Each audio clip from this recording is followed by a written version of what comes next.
Tiga gerakan yang dibuat sekarang yang cerdik dia tuan. Dia buat benda daripada awal. Dia bukan buat lala ni esok lusa runtuh dak. No, 10 tahun lagi. 2027 pula lagi sekali ekonomi dan segala barang benda semua lingkup. Cara dia simple tuan-tuan. Yang pertama dia ada 3 benda. Yang pertama dia bagi semua orang pandang hina pada guru dan ulama, guru cikgu. Lah ni tengok mak bapak boleh sidai cikgu lagu tu ya. Sebab ni propaganda. Lah ni bukan peperangan pakai senjata. Dia panggil peperangan urat saraf. Dia panggil peperangan urat saraf. Yang ni sampai kiamat peperangan hak ni. Sebab tu Dajjal bila dia mai, dia mana nak perang dengan kita senjata apa semua tak ada. Dia mai pakai hak ni. Dia ambil satu orang kan hadis akhir zaman. Tuan-tuan baca hadis fitan panjang dalam hadis Bukhari Muslim banyak kan. Hadis tentang apa hari kiamat kan. Dajjal panggil seorang, dia kata mai sini. Aku Tuhan ke tak? Hang nak tunjuk lu hang Tuhan. Baik, aku Tuhan, aku boleh bagi mati, aku boleh bagi hidup. Dia belah kawan tu dua, betul? Dia belah kawan tu dua, dia lempak satu sejuh mata mandah, dia lempak belah sini sejuh mata mandah. Dia panggil balik kawan tu, bercantum badan dia, bergelak kah, betul tak? Itu peperangan apa? Peperangan urat saraf.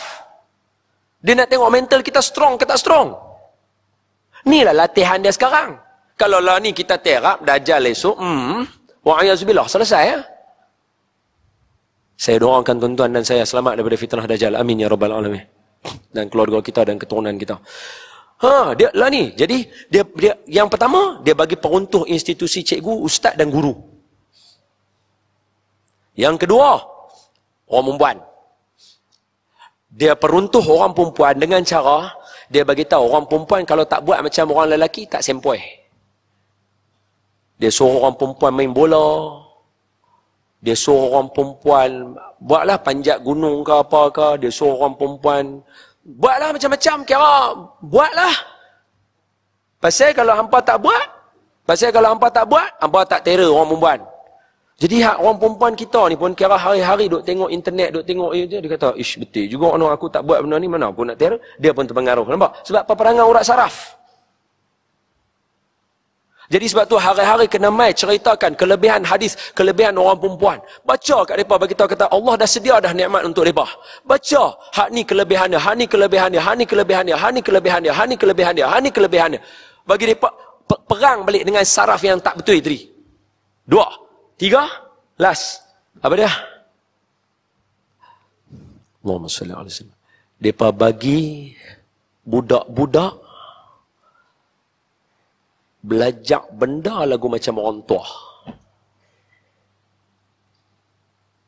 Budak-budak dah tak belajar adab dengan akhlak lagi dah. Dia tak ikutlah pemikiran dia daripada awal sampai ujung. Budak-budak mereka tindih dengan benda-benda yang macam-macam benda nak kena buat. Sampai last semua jadi kurang ajar.